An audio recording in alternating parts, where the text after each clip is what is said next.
Morning, everybody. It's Scott here from WFLBC, and got a bit of a all over the place day happening today. But I want to talk about a few things. I want to talk about this YouTube channel. I want to talk about some stuff that's happened in the news recently. I want to talk about some other projects that I'm starting. So it's going to be kind of all over the place today. So just bear with me here.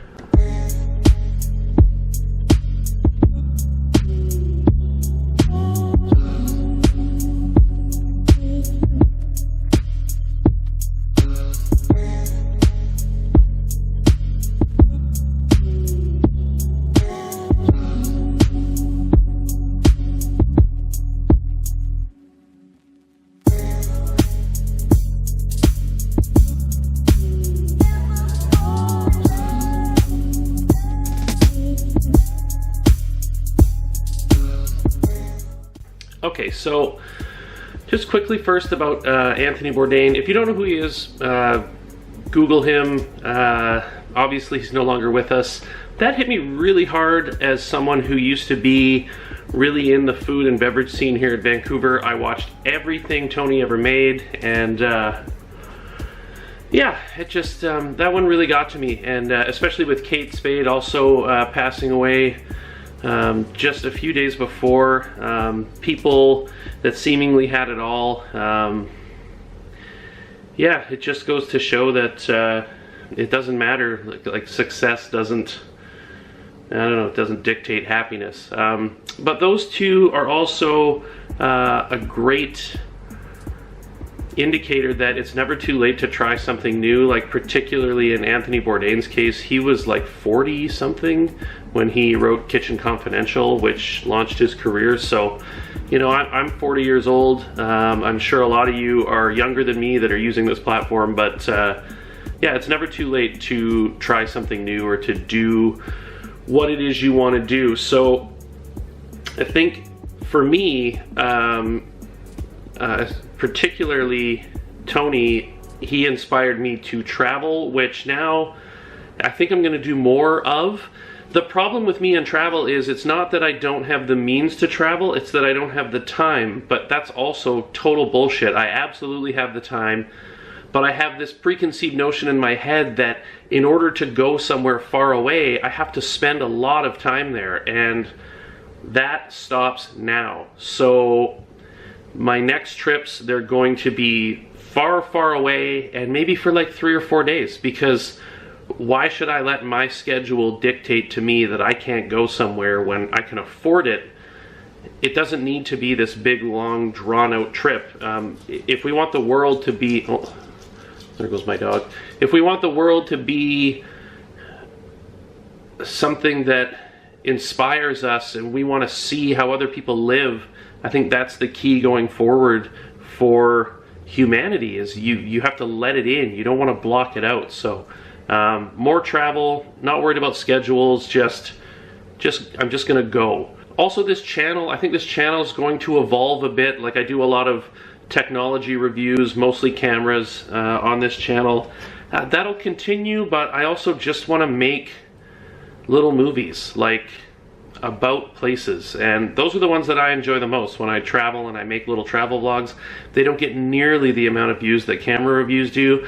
I don't care, I don't need the money. So it's nice that every now and then I get a check from Google that says, hey, you made these YouTube videos, good for you, here's a couple $100. I don't need that money. So yeah, camera reviews, sure, still I'll do them going forward, but I want to make more out and about in different cities. And even here in Vancouver, I want to make videos about this city as well, because it's a wonderful, multicultural, diverse city full of the richest excesses and the lowest lows, and I want to cover all of it. I do have one project that I'm in the middle of that is camera related. This crappy old point and shoot film camera. It's a Pentax SBO 928. It's a $5 camera out of a junk bin at a Goodwill store. I'm doing the Shitty Camera Challenge, which is a film challenge, and I'll put the links below. It was on Twitter. The shooting phase is already over. I'll show you what I shot. So I shot a roll of Fuji Pro 400. Are you going to focus on that? No. Fuji Pro 400, and I'm going to get it developed this coming week, and I'll share all those pictures on probably on Twitter. I might post a couple on my Instagram account, and I'm going to make a wrap-up video about the entire challenge here. But in addition to this channel, and this is like the bigger, I think, announcement of this channel is, you know, when I'm down in my studio, which is downstairs from here, you guys see behind me like tons of Star Wars toys. I spend most of my time on YouTube watching Star Wars videos. I spend most of my time online reading about Star Wars. I read Star Wars books, I watch Star Wars movies, I watch all the cartoons, just Star Wars. It's been my entire life. I've loved Star Wars. So I'm going to start a Star Wars YouTube channel, and maybe that's not your cup of tea, that's fine. It's a totally different audience, but it's something that I want to do. There's this weird trolling element to Star Wars fandom right now that I don't like, and it's very alt-right, incel, sort of shitty. So I want to sort of have a more positive channel, but that also focuses on that aspect of the fandom a little bit and just asks why, you know? So all that'll be coming out soon. I'm gonna do reviews of, like, this is an X-Wing model that I just built. It's Poe Dameron's boosted X-Wing from The Last Jedi. So he's got his extra little rocket booster there. So I'll be doing little builds like that. I've got Han Solo's speeder coming from Solo: A Star Wars Story, so I'll do a build on that.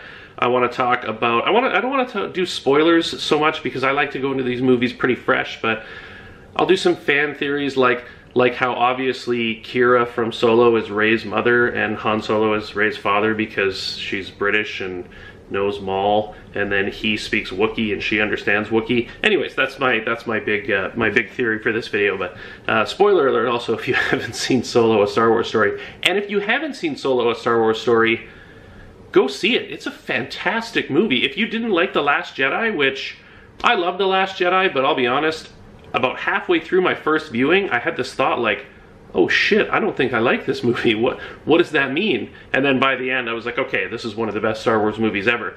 But Solo: A Star Wars Story is like a classic Ron Howard action movie in the Star Wars universe, and it's so good. Just go see it before it's out of the theaters. The box office numbers have been kind of poopy, but I mean, it is what it is. It's a great movie. If you want to wait till it comes out streaming or on Blu-ray or however you watch your movies, that's cool too, but you should totally watch it. Even if you're not a Star Wars fan, it's just a good space action movie. So yeah, that's it. Just a quick update video. Thanks for watching, guys. I'll obviously on Twitter, I will probably post the new YouTube channel for my Star Wars stuff.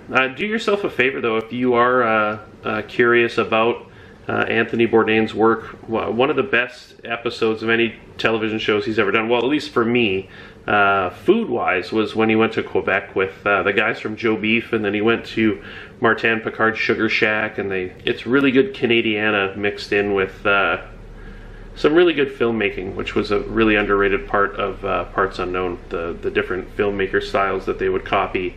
And I don't think a lot of people noticed that they were doing it, but I did. So, all right, guys, I'll see you in the next one. Have a great day.